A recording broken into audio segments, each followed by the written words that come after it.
Recently, we have been spending time discussing heart health here on Daytime, and we've learned that a healthy diet, low in fat, exercise are two important ways to cut your risk of heart disease. But have you ever thought about the role that salt plays in your heart health risk?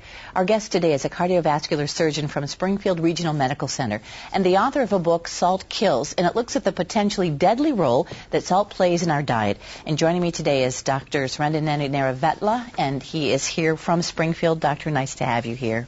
Thank you, Gail, for having me on the show. And I was telling you before we came on the air, I am a heart disease survivor. I had no idea how much of a risk that salt adds to not just people who already have heart disease, but as a prevention. You're absolutely right. As you just pointed out in the very beginning, for years we've been telling people, do exercise, don't smoke, and don't eat animal fats. Three main reasons why you get heart disease.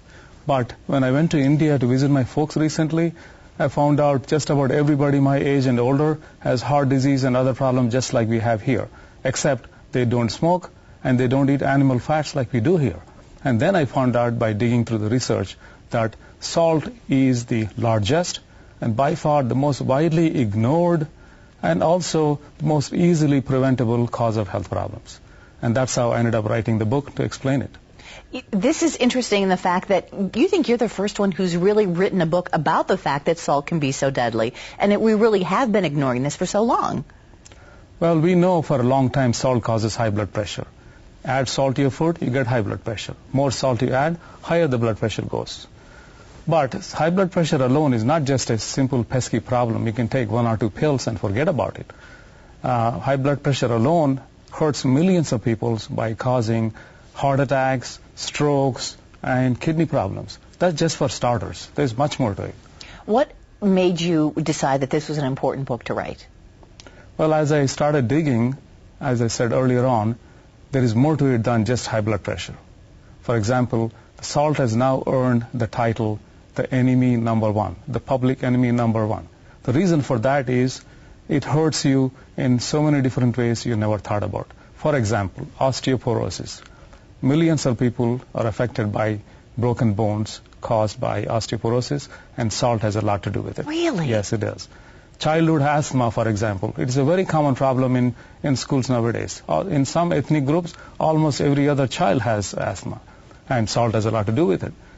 Obesity, that's a big problem. Just wherever you go, almost every other person in America is overweight. Once you're overweight, all other health problems become worse. And salt has something to do with it. And more importantly, this will hit you hard. Memory loss and Alzheimer's. Really? It has become an epidemic in this country. And would you know that the Alzheimer's Society says if you have salt-induced high blood pressure, the risk goes up 600%, not 6%. So this is what you have to look forward to unless you quit adding salt right now. Well, I was reading the book and I was concentrating on the heart chapters because that's what I had. And I did notice that there were many other maladies that salt contributes to. But my question to you is, it's not just about putting salt on our food. How do we as consumers know how to cut the salt in just the foods that we buy? Because there's sodium in everything as a preservative. Well, the short answer to your question, Gail, is that there's no excuse to add salt anymore as a preservative. The commercial company is doing it to sell more product. That's my opinion.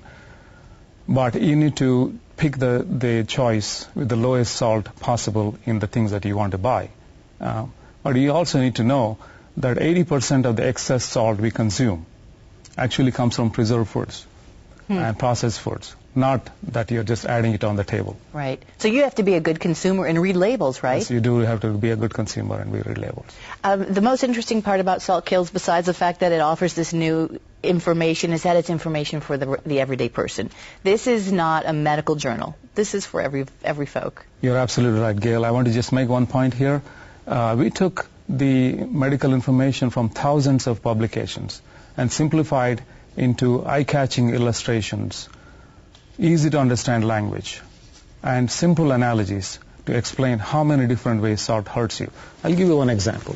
Here is a graph show you to focus you on prevention. This guy here is mopping the wet floor without turning off the leaky faucet. Now in this analogy, the mop is the pills that we take. Unless you turn off the leaky faucet, the cause of it, the preventable cause, like salt intake, you're never going to catch up. We want you to turn off this leaky faucet. Don't just depend on the mop and take pills. Well, Doctor, we want folks to know that, yes, this book is available at Amazon.com, and they can find more information on the website that we have on the screen as well. It's a pleasure to have you here. Thank you so much. Thank you very much for having me.